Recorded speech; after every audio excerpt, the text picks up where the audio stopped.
Mr. Speaker, last week, the Notre Dame family lost two larger-than-life figures. One, a Holy Cross priest, Father Ted Hesburgh, served as Notre Dame's president for 35 years and oversaw remarkable growth of the university named for Our Lady. Father Hesburgh was known and recognized around the world. The other was a layman, Charles Rice, who taught at Notre Dame Law School for 40 years and was a retired Marine, a devoted husband to his wife Mary, without whom he could never have accomplished his work, a devoted father, and an academic who dove deep into the philosophical underpinnings of law. It is estimated that he taught half the living alumni of the Notre Dame Law School.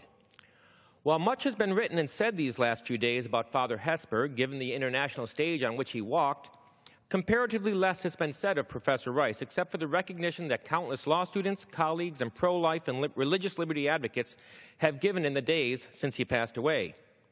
To my left is one of those iconic figures from the 1960s. In it, we see Dr. Martin Luther King and Father Hesburgh standing together for racial equality in Chicago. What allowed these two remarkable men to come together in spite of different backgrounds and traditions was a common understanding of justice that was grounded in our Western and Judeo-Christian philosophy of law. It was this same philosophy that was at the heart of what Professor Charles Rice taught at Notre Dame. In Martin Luther King's letter from the Birmingham jail, written 2 years prior to the famous Selma March that will be commemorated this weekend, Dr. King addressed his fellow clergymen, many of whom were criticizing his tactics in confronting unjust Jim Crow laws. One may well ask, Dr. King wrote, how can you advocate breaking some laws and obeying others? The answer lies in the fact that there are two types of laws, just and unjust. I would be the first to advocate obeying just laws. One has not only a legal but a moral responsibility to obey just laws. Conversely, one has a moral responsibility to disobey unjust laws. I, Dr. King said, would agree that with St. Augustine, that an unjust law is no law at all. Dr. King then asked, now what is the difference between the two? How does one determine whether a law is just or unjust? King answered that a just law is a man-made code that squares with the moral law or the law of God. An unjust law is a code that is out of harmony with the moral law.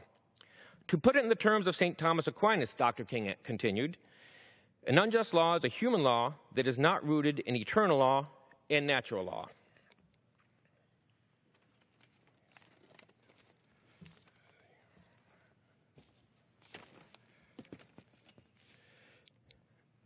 These words will be very familiar to any of Charlie Rice's jurisprudence students.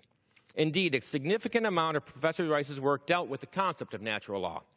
Natural law principles were recognized in our Declaration of Independence, with Jefferson referencing the laws of nature and nature's God, and the recognition that individuals are endowed by a creator with certain inalienable rights, including a right to life.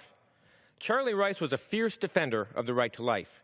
He believed that every human being, whether an elderly grandmother who could no longer care for herself, a young adult who was incapacitated through an accident or a degenerative disease, an unborn child capable of feeling pain, or a 3-week-old unborn child whose heart had just begun to beat, had an inalienable right to life.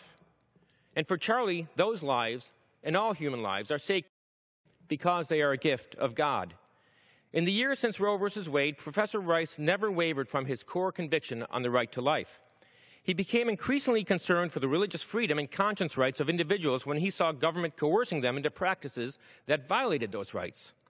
Professor Rice told his students, never be afraid to speak the truth.